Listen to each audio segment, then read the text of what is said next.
தமிழர்களின் number one choice Tamil matrimony. தெய்வத்தின் அருள் இப்போது உங்கள் கையில். 100% தூய்மையான சில்வர் காயின் உங்கள் இஷ்ட தெய்வத்தின் அழகான உருவத்துடன் உடனே ஆர்டர் செய்ய நிபுராவை அணுகுங்கள். சிம்மராசி அன்பர்களுக்கு இந்த தமிழ் புத்தாண்டு எப்படி இருக்க போகுது மேம், நீங்க சொல்லுங்க. கண்டிப்பா சிம்மராசிக்காரர்கள் 2 கமெண்ட்ல திட்டதான் திட்டுவாங்க. ஏன்னா ரொம்ப ஓஹோன்னு இல்லை, ரொம்ப கவனமாக இருக்க வேண்டிய ஒரு காலகட்டம் அவங்களுக்கு. பூர்வீக சொத்து சம்பந்தமான ஒரு சிக்கல் சகோதரர்களோடு வரும். ஏன்னா 9ஆம் இடத்துக்கு அதிபதி செவ்வாய் அட்டமத்தில் உட்காந்து பூர்வீக சொத்து சம்பந்தமான பிரச்சனை சகோதரனோடு வரும்னு இருக்கு. அப்ப அதுல அவர்கள் கவனமா இருக்க வேண்டும். சிம்மராசிக்காரங்களுக்கு ஐயா சொன்ன மாதிரி கூட இருக்கிறவங்களோட நல்லவங்க கெட்டவங்க உருவமெல்லாம் இப்பதான் வெளியில வரும். நம்பிக்கை துரோகம், யாரை நம்பினோமோ அவர்கள் நம்பிக்கை துரோகம் செய்வார்கள். 7க்குரிய சனி புதனோடு சேர்ந்தார். இந்த சனி புதனுடைய சேர்க்கை என்பது என்னைக்குமே நம்பிக்கை துரோகத்தை. கவனத்துடன் செயல்பட்டால் சிம்மராசிக்காரர்களுக்கு பெரிய கஷ்டம் இல்லை பெரிய லாஸ் அப்படிங்கிறது இருக்காது. நீங்க ஒரு டேக்லைன் மாதிரி நம்ம சொல்லணும்னா இழப்புகள் நிறைய இருக்கும். கணவன் மனைவி குடும்ப உறவுகளில் விரிசல் ஏற்படுகின்ற, உடல்நலம் பாதிக்கப்படுகின்ற, மருத்துவரை சந்திக்கக்கூடிய ஒரு இடைஞ்சலான மனநிலையை சந்திக்கக்கூடிய வாய்ப்புகள் இந்த சிம்மத்தில் பிறந்தவர்கள் உணர போறாங்க. ஆதன ஆன்மீகம் நேயர்களுக்கு ஷாம்லாவின் அன்பு கலந்த வணக்கங்கள். தமிழ் புத்தாண்டு அப்படின்னாலே நிறைய பேருக்கு நிறைய விஷயங்கள் ஞாபகம் வரும்.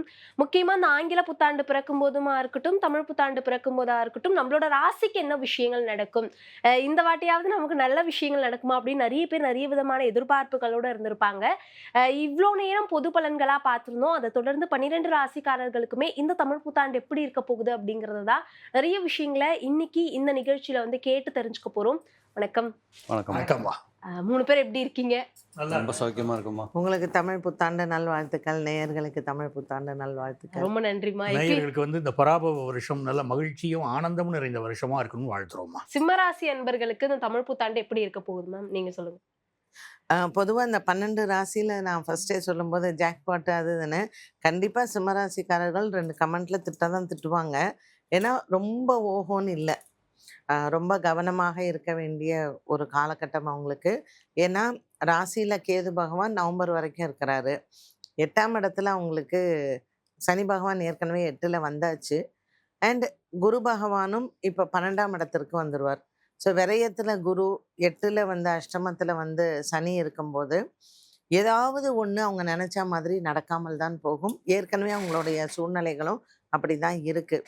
அண்ட் கேதுவும் உங்களுக்கு 12ல் போயிடுவார். ஸோ அப்போ 6ஆம் இடத்திற்கு அவங்களுக்கு ராகு வரைச்சே நிறைய செலவுகள் இருக்கும். எப்போ எப்படி எந்த செலவு வருதுன்னு தெரியாது. ஸோ குடும்பத்தில் இந்த பொருளாதார பற்றாக்குறையினால் தேவையில்லாத மன உளைச்சல், அதனால் சண்டைகள், அதனால் பிரிவினைகள், இப்படி பல விஷயங்களில் சிம்மராசிக்காரர்களுக்கு ஒரு கழுத்தை பிடிக்கிற மாதிரி அப்படின்னு சொல்லுவோம் இல்லையா, அப்படி இருக்கும். இவங்க ரொம்ப ஸ்மார்ட்டாக காயை நகர்த்துனாங்கன்னா பெரிய பிரச்சனைகளில் போய் மாட்டிக்க மாட்டாங்க. இப்போ யார் கவனமாக இருக்கணும்? கடன் வாங்குறவங்க கவனமாக இருக்கணும். ஒரு தொழில் ஆரம்பிக்கிறாங்க, இப்போ கூட்டு தொழில் செய்கிறவங்க எல்லாத்துக்கும் பிரச்சனை வரும். இந்த பொருளாதாரத்தில் தான் பிரச்சனை வரும். ஸோ எப்போ 6ஆம் இடத்துல சனி வீட்டில் போய் ராகு உட்காந்துண்டு அந்த சனி பகவான் இவாளுக்கு 8ஆம் இடத்துல போய் இருக்கிறாங்களோ, குரு 12ல் வந்துடுறார். அதனால் தேவையில்லாமல் இவங்க ஒரு ஓவர் கான்ஃபிடென்ஸில் செய்யக்கூடிய விஷயங்களில் இவங்க பிரச்சனையில் போய் மாட்டிப்பாங்க. எந்த ஒரு விஷயத்தினாலையும் கவனத்துடன் செயல்பட்டால் சிம்மராசிக்காரர்களுக்கு பெரிய கஷ்டம் இல்லை பெரிய லாஸ் அப்படிங்கிறது இருக்காது. ஸோ இந்த சிம்மராசிக்கு நீங்கள் ஒரு டேக்லைன் மாதிரி நம்ம சொல்லணும்னா இழப்புகள் நிறையா இருக்கும். அது உறவுகளாக இருக்கலாம், பொருளாதாரமாக இருக்கலாம். அதனால் அந்த இழப்புகள் இல்லாமல் அவங்க பார்த்துக்கொள்ளும். சிம்மம் அப்படின்ன உடனே பாசிட்டிவா சொல்லுவாங்க அப்படின்ற ஒரு எதிர்பார்ப்பாச்சு இருந்தது சார். ஏன்னா 2026 ஸ்டார்டிங்ல இருந்தே அவங்கள போட்டு அடின்னு அடிக்கிறாங்க. அந்த விஷயமுமே சொல்ல ஆரம்பிச்சுட்டாங்க. எங்களுக்கு ஏதாவது பாசிட்டிவா சொல்லுங்களே அப்படிங்கிற மாதிரி. உங்களோட பார்வையில எப்படி இருக்கு சார் சிம்மராசிக்கு? சிம்மராசிக்காரங்க ரொம்ப பொறுப்பானவங்க. ஒரு குடும்பத்தை வழி நடத்துறதுல அவங்களுக்கு இணையானவங்களை பார்க்க முடியாது. கடுமையான உழைப்பாளிகள். எல்லாத்தையும் அட்வைஸ் கேட்பாங்க. ஒரு சிம்மராசி அப்பா இருக்காருன்னா பிள்ளைகள்ட்ட எல்லாம் கூட அட்வைஸ் கேட்பாரு. ஆனா அவருக்கு என்ன தோணுதோ அதைத்தான் செய்வார். இது சிம்மராசியோட ஒரு இயற்கை. இப்போ இவங்களுக்கு என்ன கேட்டிங்கன்னா, தனஸ்தானாதிபதி லாபஸ்தானாதிபதி புதன் போய் அட்டமத்தில் உட்கார்றார். தனஸ்தானத்தை பார்க்குறார். தனகாரகன் குரு லாபத்தில் இருக்காரு. நல்ல தன வருமானம் வந்தே தீரும், அது சந்தேகம் இல்லை உங்களுக்கு. ஆனால் அந்த குரு விரயத்துக்கு போறார் அப்படிங்கும்போது நிறைய செலவுகள் ஆகும். குறிப்பா பூர்வீக சொத்து சம்பந்தமான ஒரு சிக்கல் சகோதரர்களோடு வரும். ஏன்னா 9ஆம் இடத்துக்கு அதிபதி செவ்வாய் அட்டமத்தில் உட்கார்ந்தான். பூர்வீக சொத்து சம்பந்தமான பிரச்சனை சகோதரனோடு வரும்னு இருக்கு. அப்போ அதில் அவர்கள் கவனமா இருக்க வேண்டியிருக்கு. வண்டி வாகனங்களில் போகும்போது ஒரு 2 வீலரில் போறாங்கன்னா ஹெல்மெட் போட்டுக்கிட்டு போனாங்கன்னா இவங்களுக்கு ரொம்ப சேஃப்டி. காரில் போனால் சீட் பெல்ட் போட்டுக்கிட்டு தான் போகணும். இந்த காலகட்டத்தில் வேலையில் ஒரு மாற்றம் ஏற்படும். அந்த வேலை மாற்றம் எப்படின்னா அது விபரீத ராஜயோகங்கிறோம். 6 சனி 8ல் உட்கார்றார். வேலை மாற்றத்தை பற்றி கவலைப்படக்கூடாது. இந்த மாற்றம் முன்னேற்றம், ஏமாற்றம் கிடையாது. பெரிய ஒரு வளர்ச்சி அது கொடுக்கும். ஆனால் ஒரு சோதனைக்கு பிறகுதான் வளர்ச்சி. இப்போ சோதனை வந்த உடனே வாழ்க்கையில் முன்னேற்றம் நீங்களே சோதனை வந்துருச்சுன்னு சொல்லக்கூடாது. சோதனையும் சாதனையாக மாறும். அப்படிப்பட்ட நேரம் வரும். அதே மாதிரி பார்த்தீங்கன்னா அம்மா அழகா சொன்னாங்க, கூட்டாளிகள் யாரை நம்பினோமோ அவர்கள் நம்பிக்கை துரோகம் செய்வார்கள். 7க்குரிய சனி புதனோடு சேர்ந்தார். இந்த சனி புதனுடைய சேர்க்கை என்பது என்னைக்குமே நம்பிக்கை துரோகத்தை கொடுக்கும். 7ஆம் இடத்துடைய சனி புதனோடு சேர்ந்து அட்டமத்தில் உட்கார்கிற போது நம்பிக்கை துரோகத்தை நண்பர்கள் செய்வார்கள். கடைசி நேரத்தில் கழுத்தறுப்பார்கள். இது எப்பவுமே உண்டு. அதனால கவனமாக அவங்க இருக்க வேண்டியிருக்கு. கால்கள் வழியாக சில பிரச்சனை, கால்களில் பிரச்சனையோ ஏதோ ஹெல்த் இஷ்யூ, மூட்டு வலி, இந்த மாதிரியான தொந்தரவுகளும் உங்களுக்கு உண்டு. இவங்களை குடும்பத்தாராக இருக்கட்டும் மற்றவங்களா இருக்கட்டும் இவங்கள்ட்ட அதிகம் எதிர்பார்ப்பாங்க.